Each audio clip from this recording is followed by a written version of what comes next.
Wewe Kasongo, tumekuambia juzi tukiwa na viongozi ya kwamba tumekupatia siku 7 kwa sababu umeongeza bei ya mafuta ndio upate faida.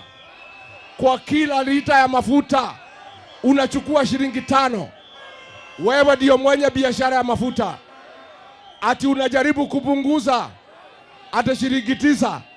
Hiyo haitoshi Kasongo, haitoshi. Tunataka wewe uondoe ile shilingi 40 uliongeza kwa bei ya mafuta, ndio mambo iko sawa sawa. Harambee! Wewe Kasongo, tumekuambia uondoe VAT ya 16%, instead unaondoa 8. Hiyo tumekataa.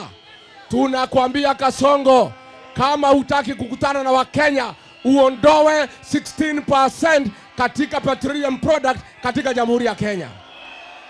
Number 2, tumekuambia uondoe ile shilingi 7 uliweka kama petroleum levy. Number 3, hii maneno ya G2G ambayo ni biashara yako, tunataka uweke kando. We open up mambo ya mafuta to market forces. Sisi tulikuambia siku 7.